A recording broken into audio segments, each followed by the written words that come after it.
साथियों नमस्कार। स्वागत है आपका शिक्षा मनोविज्ञान की इस कक्षा में। साथियों, चैनल पर नए हैं तो चैनल को सब्सक्राइब करें, वीडियो को लाइक और शेयर करें। साथियों, आज की शिक्षा मनोविज्ञान की कक्षा में हम पढ़ेंगे स्किनर का सक्रिय अनुकूलित अनुक्रिया सिद्धांत। इससे पहले हमने थॉर्नडाइक का सिद्धांत पढ़ा, प्रयास और त्रुटि का सिद्धांत। साथियों, पावलोव का पढ़ा हमने। ये सब अधिगम के सिद्धांत हैं। तो साथियों, आज अपन पढ़ने वाले हैं स्किनर का सक्रिय अनुकूलित अनुक्रिया का सिद्धांत। अब इस सिद्धांत के बारे में अपन को कुछ शब्दावली जो है, महत्वपूर्ण शब्दावली, या हम कह सकते हैं कुछ महत्वपूर्ण जो बातें हैं उनको जान लेते हैं। देखिए, स्किनर का पूरा जो नाम है हम ये कह सकते हैं कि इसके प्रतिपादक कहें कि जो ये सिद्धांत है जिसको हम आज पढ़ने वाले हैं, इसके प्रतिपादक कौन है?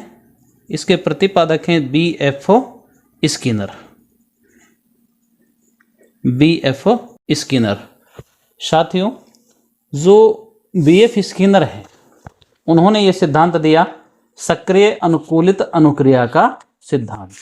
अब सक्रिय अनुकूलित अनुक्रिया का जो सिद्धांत है उसके बारे में हम आपको बता दें कि जो B.F. स्किनर थे उनकी दो प्रसिद्ध रचनाएं हैं। एक है the behaviour of organism, the behaviour of organism, और दूसरी है बियॉन्ड फ्रीडम एंड डिग्निटी। ये दो महत्वपूर्ण रचनाएं हैं B.F. स्किनर की। साथियों, उन्होंने जो ये सिद्धांत दिया, सक्रिय अनुकूलित अनुक्रिया का सिद्धांत दिया, ये सिद्धांत वर्णनात्मक जो व्यवहार है, वर्णनात्मक व्यवहार, उस पर आधारित है। किस पर आधारित है?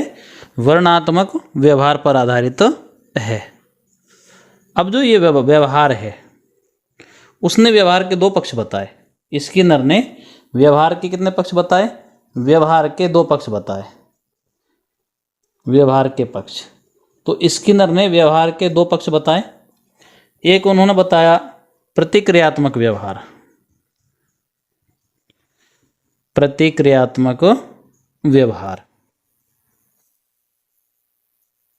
और दूसरा उन्होंने बताया सक्रिय व्यवहार। ये दो पक्ष स्किनर ने व्यवहार के बताए। प्रतिक्रियात्मक व्यवहार क्या होता है? ये जो पावलोव का अनुकूलित अनुक्रिया का व्यवहार था उस पर आधारित है। इस प्रकार का जो व्यवहार होता है प्रत्यक्ष रूप से उत्तेजना से नियंत्रित होता है। ये किससे नियंत्रित होता है? उत्तेजना से। जैसे पावलोव ने क्या किया था, हम कहेंगे भाई पावलोव ने जो कुत्ते को भोजन प्रस्तुत करते समय बार बार क्या स्रावित हो रही थी? लार निकल रही थी, लार स्रावित हो रही थी। या फिर जैसे हम ये कहें, जैसे आलपिन चुभाते हैं शरीर में तो वैसे अंग मुड़ जाते हैं, तेज रोशनी आ जाए तो आंखों की पलक है वो झपक जाती हैं। तो ये सब उत्तेजना पर आधारित था, ठीक है। और सक्रिय व्यवहार क्या होता है? सक्रिय व्यवहार ऐसा व्यवहार जो सीधा सीधा उत्तेजना के नियंत्रण में नहीं होता है। इसमें प्रयोज्य की जो स्वेच्छा होती है ना, वो ज़्यादा महत्वपूर्ण होती है। जैसे हम कहें कोई घर की घंटी बजाए तो अब वो सामने वाला दरवाज़ा खोले नहीं खोले, ये उस पर निर्भर करता है। तो ये सक्रिय व्यवहार कहलाता है, ठीक है। अब ऐसे ही उन्होंने जो अनुक्रियाएं हैं, अब ये अनुक्रिया शब्द आया। अनुक्रिया जो है, अनुक्रिया भी दो प्रकार की बताई। एक उन्होंने प्रतिक्रियात्मक अनुक्रिया, प्रतिक्रियात्मक अनुक्रिया, और दूसरी उन्होंने बताई क्रिया प्रसूत, क्रिया प्रसूत या सक्रिय अनुक्रिया। इनका अर्थ समझिए साथियों, ये क्या है।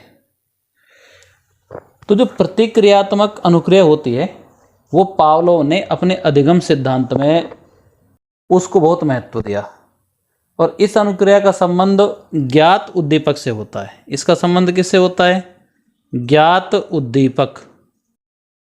जैसे कुत्ते को सामने भोजन दिख रहा था, ठीक है, कुत्ते को भोजन दिया जाता तो उससे क्या होती, लार टपकती उसकी, तो ये उद्दीपक ज्ञात उद्दीपक था वहाँ पर, ठीक है। जबकि क्रिया प्रसूत में क्या होता है, क्रिया प्रसूत अनुक्रिया को निर्गमित अनुक्रिया भी कहा जाता है, और इस प्रकार की जो अनुक्रिया होती है ना, उसमें जो ये उद्दीपक है ना, ये ज्ञात नहीं होता है। ये क्या नहीं होता है? ज्ञात नहीं होता है, बल्कि प्राणी स्वतः ही अनुक्रिया करता है। प्राणी क्या करता है? स्वतः ही अनुक्रिया करता है। तो ये क्रिया प्रसूत या सक्रिय अनुक्रिया कहलाती है। साथियों, अब हम बात करते हैं जो स्किनर ने प्रयोग किया। एक स्किनर ने देखिए 2 प्रयोग किए थे। एक प्रयोग तो उन्होंने किया था एक चूहे पर, और दूसरा प्रयोग उन्होंने किया था कबूतरों पर। तो दोनों ही प्रयोग महत्वपूर्ण हैं, हम दोनों को ही पढ़ेंगे। साथियों, उन्होंने क्या किया, प्रयोग की हम बात करें, पहला प्रयोग यदि उनका था प्रयोग नंबर 1। अब प्रयोग नंबर 1 में उन्होंने क्या किया, स्किनर महोदय ने एक विशेष प्रकार का बॉक्स का निर्माण किया। एक बॉक्स बनाया, उस बॉक्स को नाम दिया गया स्किनर बॉक्स। उस बॉक्स को क्या कहा गया? स्किनर बॉक्स कहा गया। अब स्किनर बॉक्स में उसने क्या किया कि एक रास्ते से एक भूखा चूहा जो था, इस स्किनर बॉक्स में एक भूखा चूहा, वो भूखा चूहा उसमें प्रवेश करा दिया, ठीक है। अब उसमें प्रवेश करा दिया, और उस बॉक्स के अंदर एक लीवर लगा हुआ था। उसके अंदर क्या लगा हुआ था? एक लीवर लगा हुआ था। तो लीवर जैसे ही, अब ये जो भूखा चूहा था, ये उस बॉक्स में इधर उधर गतिविधियां करता है, यहाँ से वहाँ भागता है, घूमता रहता है।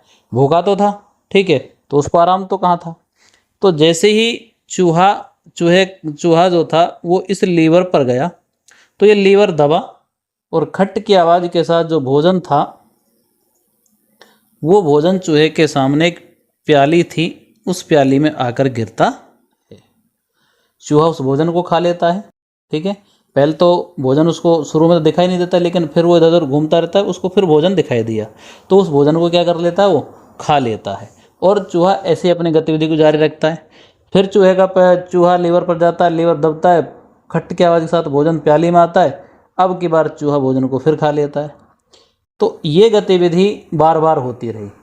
अब चूहा जो था, अब गतिविधि को जल्दी जल्दी करने लग गया, यानी लीवर को अब वो धीरे जल्दी जल्दी दबाने लग गया। लीवर दबता, भोजन आता, चूहा भोजन खा लेता।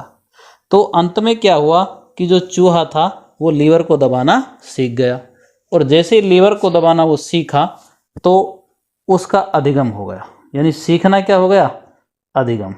अब जो चूहा था वो उसने अधिगम कर लिया, अधिगम सीख लिया, नहीं उसने सीख लिया कि लीवर दबाना है, भोजन प्याले में आएगा और उसको खाना है। तो भोजन प्राप्ति के लिए उसने क्या, लीवर को दबाना सीख लिया, जिसे सक्रिय अनुकूलन कहा जाता है। इसी को क्या कहा गया? इसी को कहा गया सक्रिय अनुकूलन। ये हो गया सक्रिय अनुकूलन। अब इस प्रयोग में जो सक्रिय अनुकूलन हुआ, इस प्रयोग में भोजन उसकी क्रिया के लिए पुनर्बलन था। जो भोजन था ना, ये भोजन ने किसका काम किया? भोजन ने उसके लिए पुनर्बलन का काम किया। ये उसके लिए पुनर्बलन था, ठीक है। तो लीवर दबाने की जो क्रिया है, ये पुनर्बलन उसको बल प्रदान करता है। यानी चूहे ने क्यों लीवर दबाया? इस भोजन के चक्करित में दबाया, तो भोजन ने किसका काम किया? पुनर्बलन का काम किया। तो ये जो सिद्धांत है स्किनर का, ये सबसे महत्वपूर्ण तो है कि जो कोई भी प्राणी है वो प्रेरणा की तृप्ति के लिए, अपनी प्रेरणा की तृप्ति के लिए क्या करता है? अनेक क्रियाएं करता है। क्या करता है? क्रियाएं करता है। और प्रेरणा ही प्राणी को क्रियाशील बनाती है। जो प्रेरणा है ना, यही प्राणी को क्या बनाती हैं? क्रियाशील बनाती हैं। व्यक्ति क्यों कार्य करता है, क्यों क्रिया करता है? प्रेरणा के कारण करता है। स्किनर ने अपने इस अधिगम के सिद्धांत में पुनर्बलन को विशेष महत्व दिया। किसको महत्व दिया? पुनर्बलन को महत्व दिया। ठीक है, तो जो पुनर्बलन होता है उससे क्या होता है? सक्रियता बढ़ती है। पुनर्बलन से क्या बढ़ती है? सक्रियता बढ़ती है। और जब सक्रियता बढ़ेगी तो जो प्राप्ति है वो यानी अधिगम है वो भी क्या हो जाएगा? वो भी जल्दी हो जाएगा। एक प्रयोग तो ये था। ठीक है साथियों, अब हम एक प्रयोग की ओर बात कर लेते हैं जो स्किनर महोदय ने चूहों पर किया था। देखिए चूहों पर प्रयोग उसने कैसे किया, समझिएगा इस बात को भी, ये भी महत्वपूर्ण प्रयोग है। दूसरा प्रयोग कबूतरों पर। दूसरा प्रयोग किस पर किया? कबूतरों पर। पहला प्रयोग तो किस पर कर लिया? चूहों पर कर लिया। और अब दूसरा प्रयोग उसने क्या किया? कबूतरों पर किया, जिसके लिए उन्होंने एक विशेष एक पेटी बनाई, यानी एक बक्सा ही बना दिया। एक पेटी का निर्माण कर दिया, पेटी या पेटी का कह दो। ठीक है, और इसको क्या कहा जाता था? इसको बॉक्स कहें हम, या एक पेटी कह दें, या कबूतरों की पेटी कह दें। ठीक है, तो स्किनर ने इस सिद्धांत में, इस प्रयोग में यह लक्ष्य रखा कि कबूतर दाहिनी तरफ से एक पूरा चक्कर लगाकर एक निश्चित स्थान पर ही चोंच मारना सीख जाए। जैसे उसने क्या किया, ऐसे घुमाया कबूतर को, इस प्रकार से मान लो। अब इसमें उसको सिखाना क्या था कबूतर को, कि भाई कबूतर आए और वो दाहिनी तरफ से एक पूरा चक्कर लगाए। मान लो कबूतर यहाँ है, अब यहाँ से जैसे ही वो दाहिनी तरफ आएगा, ठीक है, अब वो दाहिनी तरफ ऐसे घूमेगा और जब उसका एक चक्कर पूरा हो जाएगा यहाँ पर आकर के, तो चक्कर पूरा होने पर एक निश्चित स्थान पर उसको चोंच मारना सीखना चाहिए। यहाँ मान लो उसको चोंच मारनी है, ठीक है, ऐसा उसको सिखाना था। तो इसके लिए उन्होंने क्या किया? कबूतर को भूखा रखा। ये जो कबूतर है इसको क्या रखा उसने? भूखा रखा था। भूखा कबूतर, ये भूखा कबूतर है मान लो। अब ये जो भूखा कबूतर है, तो यहाँ पुनर्बलन के रूप में कबूतर को अनाज का दाना प्राप्त होता है। यहाँ चोंच मारेगा और यहाँ से एक अनाज का दाना उसको मिलेगा। ठीक है, तो ये कबूतर यहाँ से जाता है, एक पूरा चक्कर लगाता, लगा करके यहाँ चोंच मारता, चोंच मारने पर दाना गिरता, दाना वो उसको प्राप्त हो जाता। प्रयोग शुरू किया।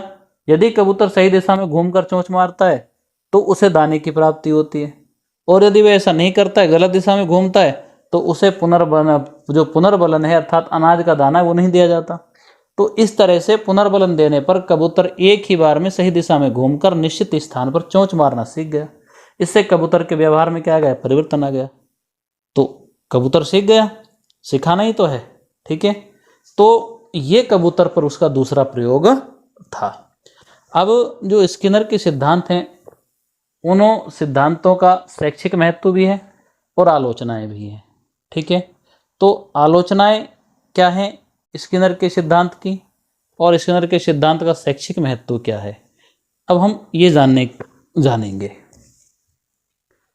साथियों, सबसे पहले हम शैक्षिक महत्व की बात करेंगे कि जो स्किनर का ये प्रयोग है उसका शैक्षिक महत्व क्या है।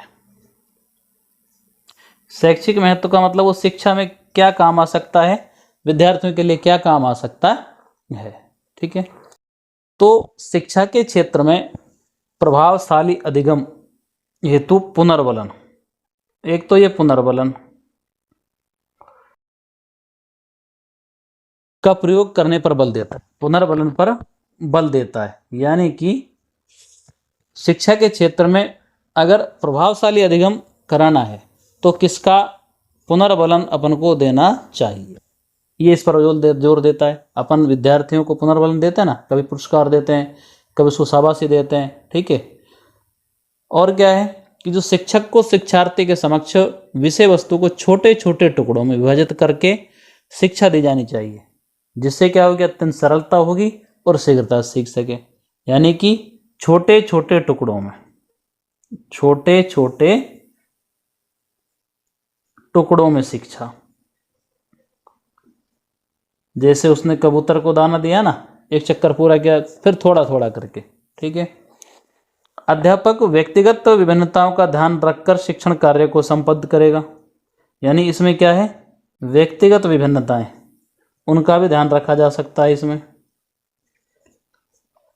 और क्या है, और इसमें क्या है कि जो शिक्षक है वो पाठ्यक्रम, शिक्षण पद्धति, विषय वस्तु को छात्रों की आवश्यकता अनुसार, यानी आवश्यकता अनुसार बनाकर उन शिक्षण कार्य करेगा, जिससे आवश्यकता की क्या हो जाएगी, पूर्ति हो जाएगी। ठीक है। ये जो सिद्धांत है ना, सक्रियता पर बल देता है। किस पर बल देता है, सक्रियता पर बल देता है। इस सिद्धांत की सहायता से मानसिक रूप से अस्वस्थ, मानसिक रूप से अस्वस्थ जो बालक हैं उनको प्रशिक्षित किया जा सकता है। यानी कि जो बालक मानसिक रूप से थोड़े कमजोर हैं, मानसिक रूप से अस्वस्थ हैं, उनको क्या कर सकते हैं, इसके माध्यम से प्रशिक्षित कर सकते हैं। साथ ही बालकों को जटिल कार्य को सिखाने हेतु, यानी कि इस सिद्धांत के द्वारा जटिल कार्य भी सिखाए जा सकते हैं। और जो गृह कार्य का मूल्यांकन करने से छात्रों को त्रुटियों की जानकारी प्राप्त होती है ना, उन त्रुटियों को दूर करने में भी सहायता करता है। ठीक है।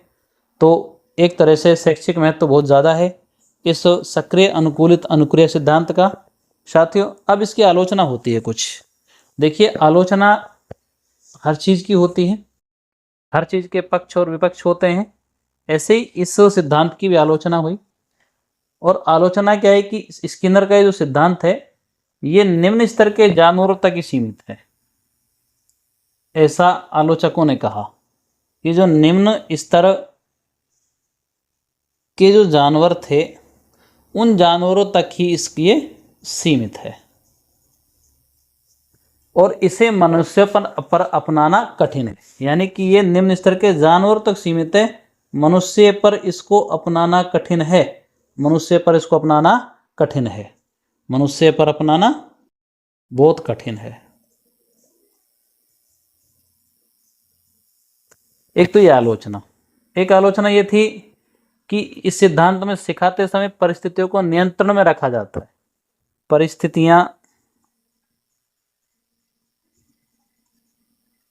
परिस्थितियों को नियंत्रण में, अब जब इसमें नियंत्रण में रखा जाता है तो मनुष्य जब सीखता है तो फिर परिस्थिति को नियंत्रण में रखना संभव नहीं होता है, असंभव है।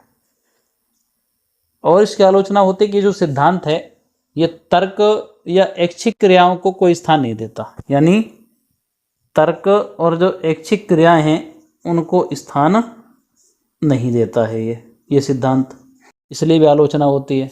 ठीक है। और ये सिद्धांत जो है सभी प्रक्रियाओं को, सभी प्रकार की जो प्रक्रियाएं हैं, यानी सभी प्रकार की प्रक्रिया, उनको सीखने में सही नहीं है, उपयुक्त तो नहीं है सीखने सिखाने में। और इस सिद्धांत में व्यक्तिगत जो सूझ होती है, व्यक्तिगत सूझ का इसमें कोई महत्व तो नहीं होता है, जबकि मनुष्य में क्या होती है, व्यक्तिगत सूझ होती है। तो इस तरह से इस सिद्धांत की आलोचना की जाती है। तो साथियों, ये था स्किनर का सक्रिय अनुकूलित अनुक्रिया का सिद्धांत। उम्मीद है आपको समझ आया होगा। साथियों, आज की कक्षा में इतना ही, और अगली कक्षा में आपसे मिलेंगे हम कोहलर का सूझ सिद्धांत के साथ। साथियों, आज के लिए जय हिंद, जय भारत।